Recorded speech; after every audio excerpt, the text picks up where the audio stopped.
Thank you. This really is about hunting, huh? Holy smoke. You know, and I'd like to say you're all taller than I thought. You know, I'd also like to start by saying thank you, by saying something really specific to the women in this room. Thank you for dragging your men to my movies all these years. And thank you for allowing us to hunt. And that's not meant to say that you don't enjoy hunting yourselves. It's just to say thank you for ignoring us rattling around it in the dark around 3:30 in the morning, stubbing our toes, trying not to yell out, determined not to wake you up, but still moving at a pace to avoid being late, never late, muttering to ourselves, wondering if these early mornings of hunting will ever give way to a civilized time, say 10 o'clock, when we could all just roll out of bed. Believe me, I think every guy in this room has thought about it, but that's not going to happen either. It's never going to happen. Because being miserable, getting up early, cursing ourselves for agreeing to go the night before when we knew we had other stuff to do the next day is as much a part of hunting as taking pictures at the end of the day. So forgive us how happy we are going out the door. We know you must be shaking your heads, seeing us gather outside when it's still dark, shaking hands, dressed in camouflage that now not only covers our complete bodies, thanks to Johnny Morris, but our guns, our trailered ATVs, our thermos. Are we still the boys that you fell in love with? What you must think when you see us all dressed in orange, more comfortable in that than any suit or ridiculous tux. It's impossible to explain the joy we have at that moment, and the getting up part, for as painful as it is, always becomes kind of a distant memory. You know, the resumes in this room, my goodness, all these tables tonight, those of the who's who, the lives you managed to build when the odds were with you, and even more impressive when the odds were not. It's something that you can all be proud of for yourselves and for the lives you've carved out for your families. This is definitely a room, and not one I ever really saw myself standing in, quite honestly. The truth is, I stood a better chance of meeting your property managers, running from them as I had to often do, just trying to get a feel for what it must be like, just a taste of what it must be like to hunt in world-class ground. Land that not only looked the part, but delivered. This is a room that individually and collectively could move mountains, build a series of mighty bridges and reservoirs, superhighways, but instead gather here to protect and provide for a small bird that we intend to hunt till our old legs give out, the same as our beloved dogs. We will never be able to explain to a cynical world the early mornings, the stops at the Waffle House, that they're as much a part of the day as the hunt itself, that our gear, dirty and worn, is priceless. It's comforting and will hang on the wall long after we're able to walk the fields, long after we're gone. Our guns will pass lovingly into the hands of our sons and daughters. And when they bring it to their shoulders and they press it to their cheek against its worn stock, they'll feel us and they'll know the freedom that the outdoors provided, the space that our wives gave us to think, to commune. It's our jewelry box, and we gladly fill it and we knowingly will let it go. My grandmother gave me my first gun when I was 5. Her name was Tig. She was married at 14 to my grandfather, who was 19. They lived in Oklahoma, and they lost everything in the Dust Bowl when the banks closed their doors. But before that gun could pass into my hands, my mother had it in hers, and she said, absolutely not. It was a standoff between two strong women, enough to break up my birthday party, with me looking 3 feet below, looking up. But my grandmother, not wanting it to go any farther, she took the gun back from my mom and she held it up and she simply said, in her Oklahoma twang, that if he misuses it, you can take it from him.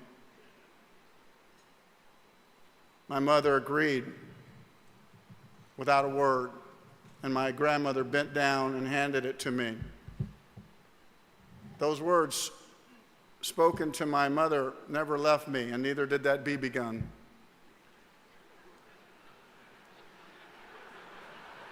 My second gun wasn't really mine, it was my father's. It was a 1903 30-30 that he bought for $20. And he kept it in a closet. There was no such thing as a safe back then, and I thank God for that in my own way. And when my parents would leave, I would take that gun, I would bring it into the living room. I would lean it back across the couch.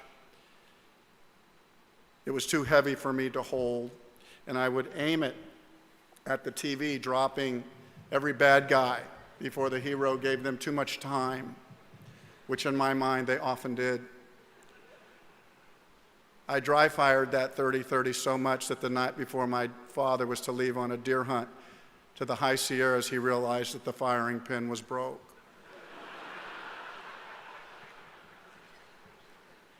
He knew it wasn't my mother, but he never said a word. And my mother,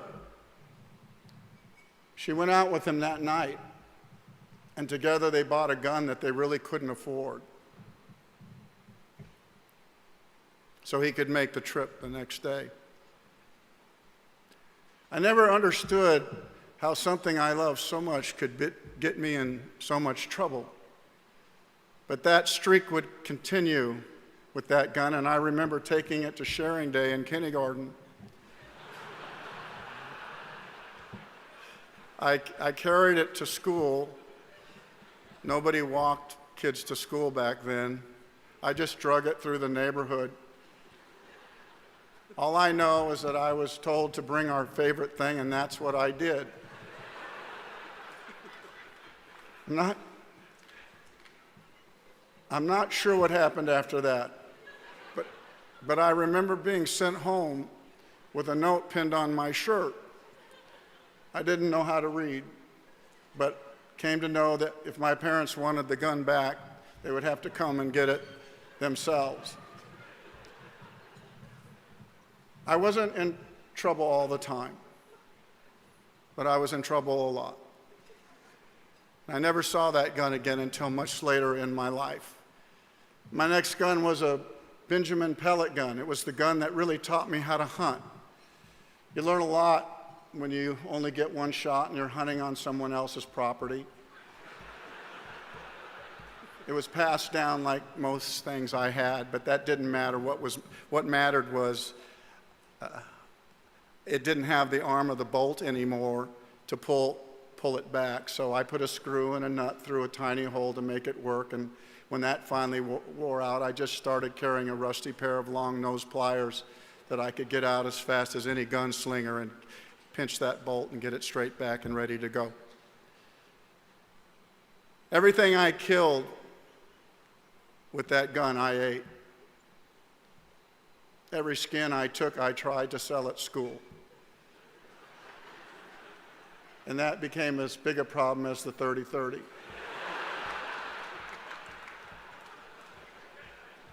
I went to 4 different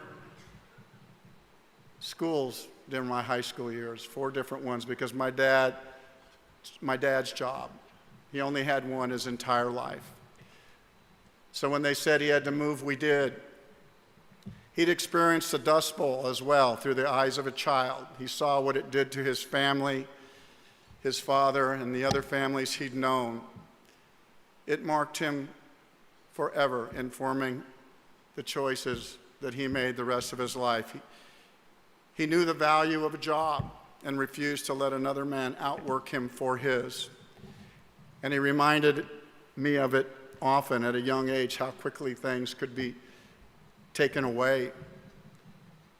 He was the kind of man you would want to work for you. Other opportunities came to my father because of his work ethic, but he was always unsure. I'd hear my mother and him talk about them late at night when they thought we were asleep. But in the end, he would never risk what he had. His own ambitions didn't run as high as most of the men in this room. It was just his family. We weren't poor, but stamps were important to us.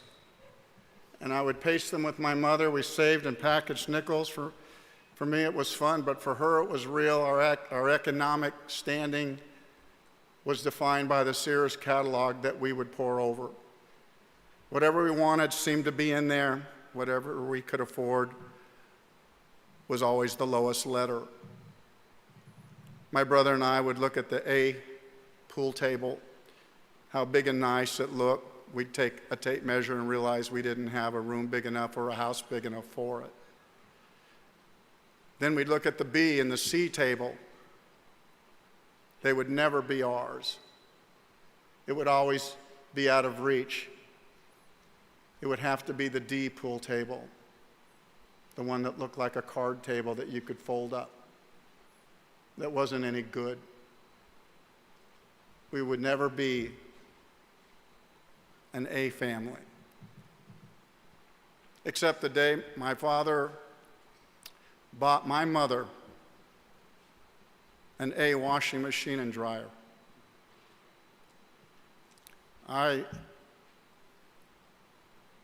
I remember my mother's face as she looked at my dad, and I remember his face the day he bought me my first shotgun.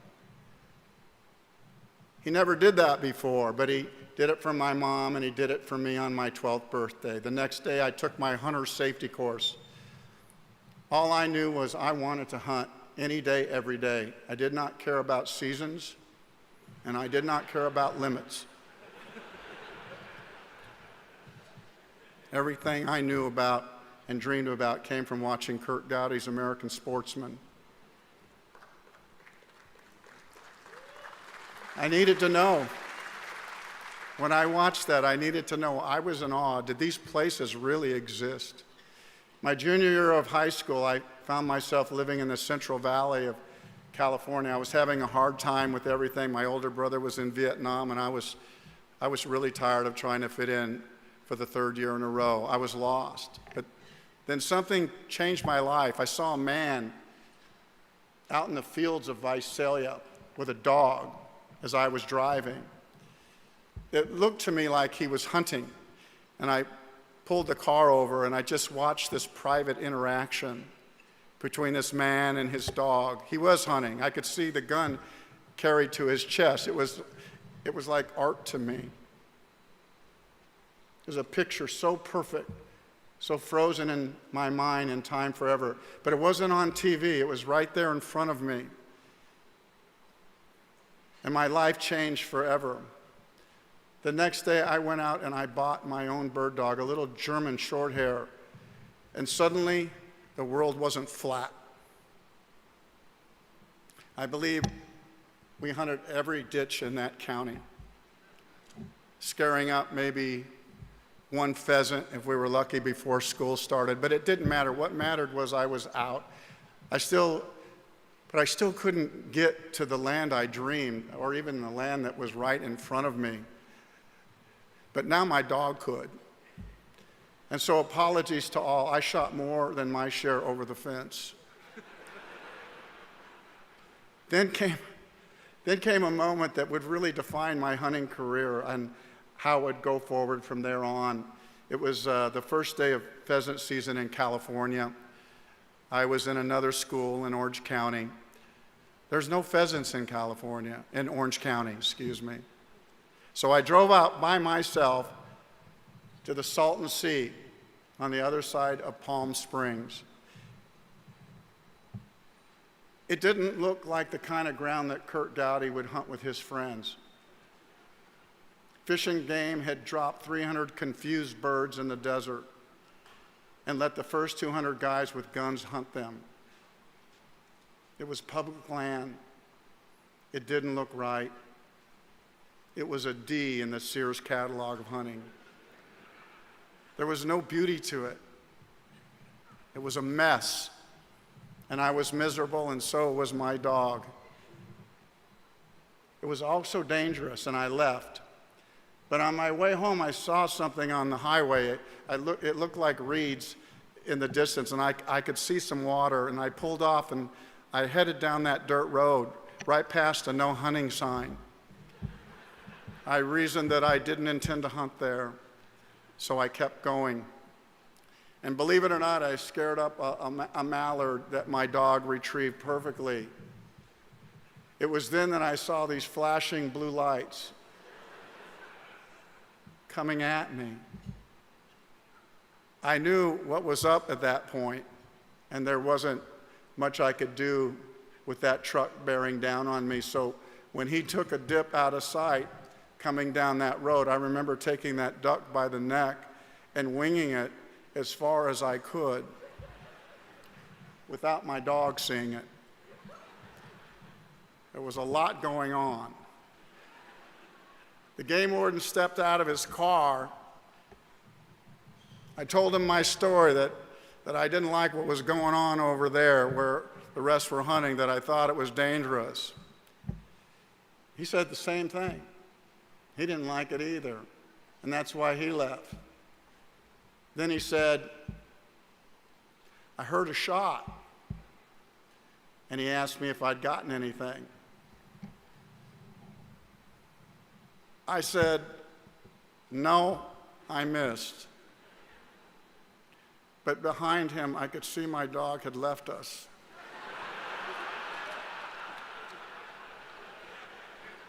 And he was hunting that bird. It was a slow death for me as I watched him go back and forth, everything we had worked on. And when I finally saw him catch the scent, I knew it wouldn't be long before his head would dip and he would come back up with that duck in his mouth, no doubt confused about how it got so far away from where he had dropped it. It didn't take long for him to cover the ground trotting back, but for me it was a lifetime before he walked in between us and he dropped it at my feet. There were no words, really. It was impossible for me to be mad at my dog as he looked up. I lost my gun that day, and I had to come back to court to get it. I had to cut school to get back there, and I found myself sitting in a row with a bunch of guys dressed in orange. They weren't hunters. You know what I mean? They weren't. The group around me all had handcuffs on them. All of us criminals there in a row, waiting to go before the judge. I could tell that one of them was looking at me. I was 17. I could feel him leaning out. And then he whispered, "What are you in here for? What did you do?" The rest were now looking at me as well. And I was tired of lying at that point and all the trouble that had caused me. So I just simply said, I killed a duck and they took my gun. For all I know, these men may have been there for murder.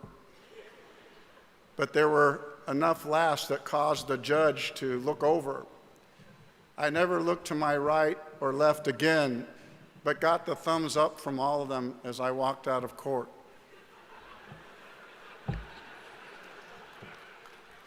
It was at that moment that I remembered my grandmother's words.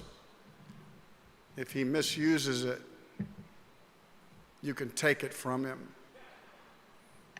From that point on, I was determined that I would never have to run off land I was hunting, that I would take my father and my brother to the best places in the world if I was able. And I was blessed to be able to do that, to take them to the A places, to land that just looked like God intended it. But it doesn't last forever. My last hunt with my father was memorable. He couldn't walk the fields anymore. He could only block, and that didn't give us a chance to walk and talk so much of what hunting really is. So I asked the owner if we could go someplace by ourselves. He said there was an electric golf cart back at the lodge that we could take, and he'd seen some pheasants in the orchards, that it was okay to take him in. Of course, orchards are not where you normally hunt, but neither was a golf cart. And that's where we went. My father killed the first 4 he saw, and he did not just kill them, he rolled them. He never even let them get off the ground.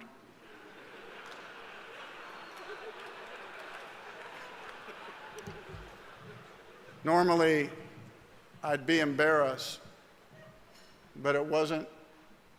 But it was just us, and we were by ourselves, and so I let it go. And when we said goodbye at the airport, he looked at me and he said, "This was our last hunt, son."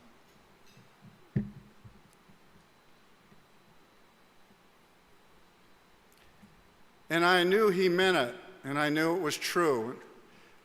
And I wrote a song on the plane going home.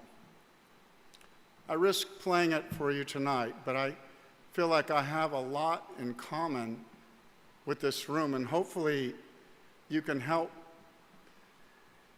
You can get past anything you might think of my singing, but it's called The Last Time. It's about that last day. Everyone's had one. I don't sing it in concert anymore, it's too hard. But I thought here maybe it could take you to a place with someone you'll never forget. So I want to play it for you now. And this is about my dad. So just about that day.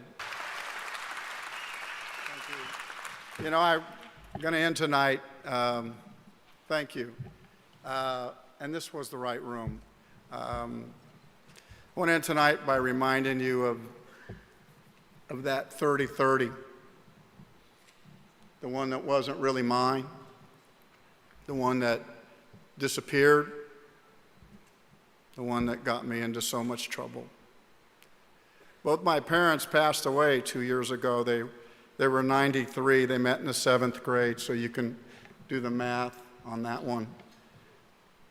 But that gun that was once so heavy that I couldn't really hold on my own, the one I carried to school, passed into my hands. It came out of the attic. I won't say any more except to say that if you watch Yellowstone closely, you'll even see that that gun I was carrying in that field, the same one that goes in the scabbard on my horse, that's the very gun. So good night to you. Thank you. And thank this organization for what it does. God bless.